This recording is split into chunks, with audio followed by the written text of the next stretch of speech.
बिस्मिल्लाहिर्रहमानिर्रहीम। अस्सलाम वालेकुम। कैसे हैं आप सब लोग? उम्मीद करती हूँ सब खैरियत से होंगे। मैं भी अल्लाह का शुक्र है बिल्कुल ठीक हूँ।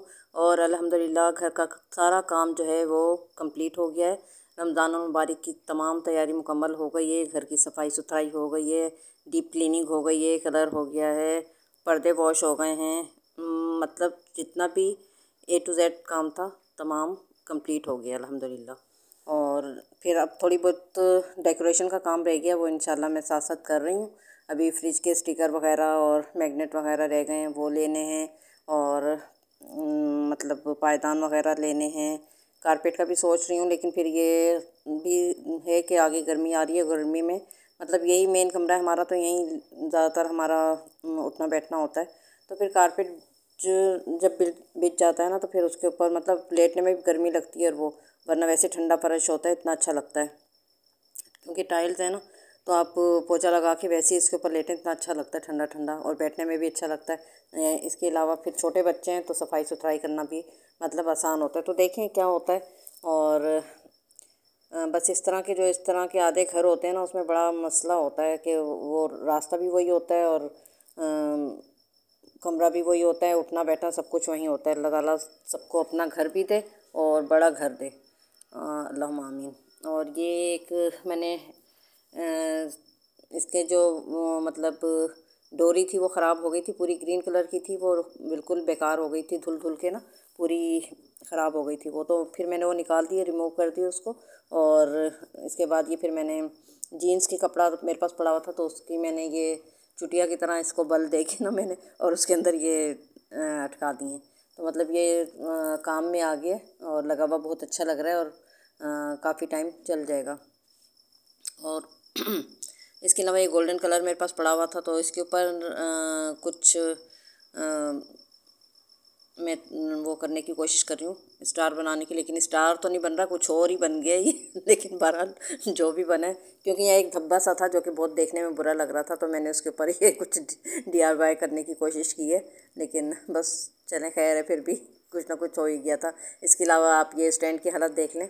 ये कप टांगने का स्टैंड है जो कि बहुत ख़राब कंडीशन में हो चुका है, और इसके ऊपर भी मैं वही गोल्डन कलर कर दूँगी ब्रश की मदद से। तो ये भी बिल्कुल अच्छा सा हो गया गोल्डन। इसमें तो आपको नज़र नहीं आ रहा, रोशनी पड़ रही है इस वजह से। और ये देखें बिल्कुल इतना अच्छा सा गोल्डन कलर इसके ऊपर हो गया, तो बिल्कुल ये नए की जैसा इसका जो है ना लुक हो गया। और देखने में बहुत अच्छा लग रहा है, मतलब यूज़ में भी हो गया। वरना मैं सोचती थी पहले इसको कि अब फेंक दूँ, काफ़ी टाइम हो गया इसको, लेकिन है मज़बूत ना ये, तो इस वजह से फिर मैंने सोचा कि इसके ऊपर पेंट वगैरह कुछ कर लिया जाए ताकि ये काम में आ जाए। और इसके अलावा ये जो वास था वाइट कलर का नीचे, ये भी पूरा बहुत इसकी ख़राब कंडीशन हो गई थी। इसके ऊपर भी मैंने वाइट वही पेंट कर लिया है, तो ये भी काम में आ गया और बड़ा अच्छा लग रहा है। इसमें फ्लावर वगैरह लग के बड़ा प्यारा लग रहा है ये। और था भी स्मार्ट सा, क्यूट सा था ना, तो मुझे बड़ा अच्छा लगता था। ये मेरा फेंकने का दिल ही नहीं चाहता था, तो इस वजह से मैंने उसको भी वो कर लिया। और ये जो तोगरे वगैरह थे ना, ये पहले बाहर लगे हुए थे, अब मैंने इन्हें साफ़ करके इनकी थोड़ी सी ना जगह चेंज कर दी है। तो हम सेटिंग थोड़ी सी चेंज कर देते हैं ना, ये सब चीज़ें बाहर लगी हुई थी। बाहर का जो ये वाला हिस्सा है ना, यहाँ पर लगी हुई थी। और ये दरवाजे के ऊपर मैंने ये स्टिकर चिपका दिए। हालांकि ये तो बोल रहे थे ये क्या बच्चों का क्लासरूम बना दिए तुमने लेकिन ना मुझे अच्छा लगता है इस तरह की छोटी छोटी एक्टिविटी करना। और मैंने बड़ा भी एक काट के रखा था, पुराना ये कैलेंडर था, उसमें से ही काट के रखी थी सीनरियों। तो वो सोचा था पहले बड़ा लगाऊंगी, उसके बाद नीचे छोटे, लेकिन वो बड़ा मैंने जो काट के रखा था ना, वो मिल नहीं रहा, पता नहीं कहाँ रख दिया है तो बहरहाल इस तरह की मैं हरकतें कुछ ना कुछ करती रहती हूँ घर की डेकोरेशन के लिए। और मुझे बड़ा अच्छा लगता है इस तरह छोटी छोटी चीज़ों से और बेकार चीज़ों से काम की चीज़ बनाना और डेकोरेट करना घर को। और बस जी अल्हम्दुलिल्लाह काम मुकम्मल हो गया और सारी टेंशनें हो गई हैं अब दूर। और जब घर की सफाई हो जाती है ना, फिर इंसान सोचता है कि चलें अब जी, अब कुछ रमज़ान प्रिपरेशन की तरफ भी तवज्जो करनी है। और इसके अलावा अभी निमरा की दावत पेंडिंग में, वो भी इंशाल्लाह करनी है। अल्हम्दुलिल्लाह काम हो गया अब, तो बस उसके बाद ये वाला काम है दावत का, और उसके बाद फिर रमज़ान प्रिपरेशन का काम है। तो रमज़ान में तो आपको पता है चीज़ें जो हैं वो आसमान से बातें करने लगती हैं, इस कदर महंगाई हो जाती है कि कुछ हद नहीं। तो मैं सोच रही हूँ कि पहले से ये जैसे मटर हैं, टमाटर हैं, और लहसुन अदरक वगैरह, ये इनका टमाटर और इनका लहसुन अदरक वगैरह का सेपरेट अलग अलग पेस्ट बनाकर ना फ्रीज़ कर दूँ एयर टाइट कंटेनर के अंदर, तो आसानी हो जाएगी। क्योंकि रमज़ान में डबल से भी ज़्यादा कीमतें हो जाती हैं। और इसके अलावा भी मतलब जैसे कोफ्ते वगैरह बनाकर फ्रीज़ कर दूँ, शामी कबाब हैं और इस तरह की चीज़ें हैं। कुछ थोड़े बहुत मैंने किए भी हैं ज़कवान के लंच बॉक्स के लिए, मैंने थोड़ी सी तैयारी की थी, वो भी इंशाल्लाह आपके साथ शेयर करूँगी। और इसके अलावा बस ग्रॉसरी भी करनी है रमज़ान से पहले पहले, इंशाल्लाह वो भी आपके साथ शेयर करूँगी मैं। कुछ डेकोरेशन की चीज़ें भी लेनी है, कप गिलास भी मुझे लेने हैं, जो कि बहुत ज़रूरी होता है रमज़ानों में, ज़ाहिर है ज़्यादा यूज़ होते हैं और टूटते भी इतने ही हैं, जितने गिलास आते हैं ना उतने ही टूट भी जाते हैं। क्योंकि बच्चों का घर है ना, तो कुछ ना कुछ चीज़ें टूटती भी हैं, कप भी और गिलास भी अक्सर टूटते ही हैं, तो वो भी लेने हैं। और इस दफ़ा मैं सोच रही हूँ कि पूरे मतलब अलग अलग सेट लेके आऊँ, जैसे कप के और गिलास के, खुले मुंह के जो आते हैं इस तरह के वो अच्छे लगते हैं, और एक थोड़े छोटे साइज़ के भी लाऊं और एक थोड़े बड़े साइज़ के लाऊं। इसी तरह कप में भी अब क्योंकि गर्मियाँ आने वाली हैं तो छोटे छोटे साइज़ के भी अच्छे लगते हैं, और बड़े जो कप हैं वो मैं उन्हें उठा के रख दूँगी संभाल कर। और सर्दियों में अच्छे लगते हैं वो, और गर्मियों में जो है वो छोटे कप थोड़े अच्छे लगते हैं। और यहाँ पर मैं बना रही थी आज मैकरोनी, मोस्ट फेवरेट हसान की, वही उसकी एक ही फरमाइश होती है। तो और यहाँ पर बस ये मसाला उसका मैं रेडी कर रही हूँ, सारी चीज़ें मैरिनेट करके, और बस प्याज को हल्का सौते करके उसमें टमाटर आप डाल दें एक छोटा सा, और उसके बाद ये चीज़ें डाल दें, और बस मैक्रोनी के लिए पानी मैंने बॉईल होने के लिए रख दिया, इसमें थोड़ा सा ऑयल नमक डालें और इसको मैक्रोनी को बॉईल कर लें, और फिर पानी इसका ड्रेन करके मसाला मिक्स करें, और आपकी जो मैक्रोनी है वो तैयार हो जाएगी, पास्ता जो भी है।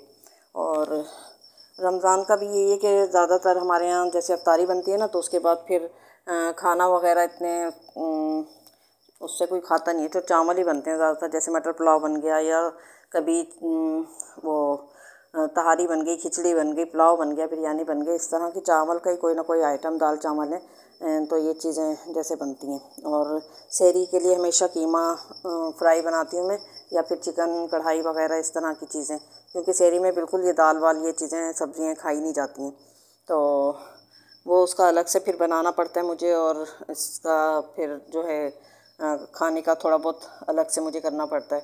तो रमज़ान में काफ़ी थकावट हो जाती है, तो सोच रही हूँ कि रमज़ान में फिर मासी को रख लूँ 1 महीने के लिए, सफाई के लिए भी और कपड़ों के लिए भी, क्योंकि आयरा भी माशाल्लाह पूरे रोज़े रखती है, और बच्चों का साथ होता है तो बड़ी परेशानी हो जाती है, और सफाई होती ही नहीं है फिर उससे भी।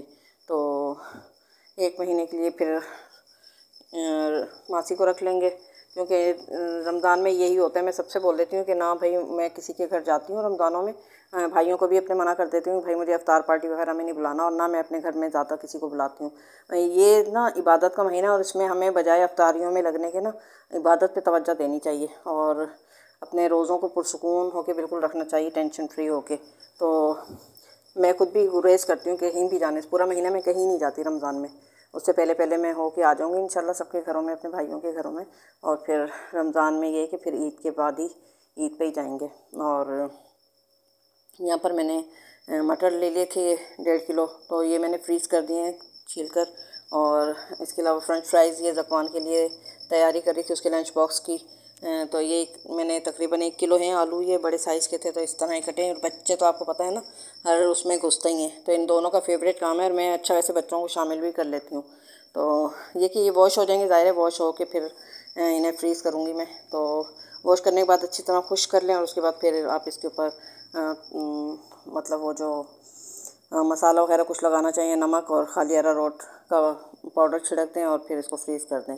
और यहाँ नगेट्स बना रही थी मैं, उसके लंच का मसला होता है ले जाने के ना ज़कवान के, तो चिकन को मैंने ये कीमा नहीं लिया था, मतलब चिकन के पीस बोनलेस मंगा लिया था, और उसको चॉपर में बारीक कर लिया था, और सिर्फ काली मिर्चें मैंने इसमें डाली हैं, और सॉस डालें थोड़े से, और नमक डालें बस, और इसके अलावा कुछ भी नहीं डाला, क्योंकि बच्चों को ज़्यादा मसाले और ये चीज़ें पसंद नहीं होते। और बस ये इसके मैं नगेट्स बना के मैंने फिर अंडे में कोट कर किया, और उसके बाद फिर ब्रेड क्रम्स लगा कर, और फिर ये रख दिए। ये फ्रीज़ हो गए थे, निकल नहीं रहे थे, मैं सोच रही थी कि निकाल के कंटेनर में रख दूँ, लेकिन ये फिर मोबाइल रख के फिर मुझे निकालने पड़े। और यहाँ पर मैंने उसके लिए चिकन के शामी कबाब भी बनाए थे, छोटे छोटे बनाए ताकि वो आसानी से जैसे खा सके और ले जा सके। यहाँ पर कुछ पे ब्रेड क्रम्स मैंने लगा दिए थे और जो कुछ हैं वो थोड़े मैंने सादे रख दिए थे।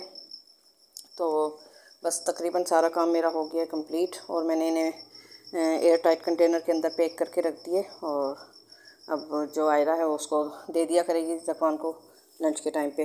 कभी एक दिन जैसे शामी कबाब दे दिए, एक दिन नगेट्स दे दिए, एक दिन कुछ और फ्रेंच टोस्ट वगैरह बना के दे दिया। इस तरह अलग अलग चीज़ें होती हैं तो बच्चे ज़रा शौक़ से खा लेते हैं, वरना घर में तो ज़फ़ान कुछ भी नहीं खाता।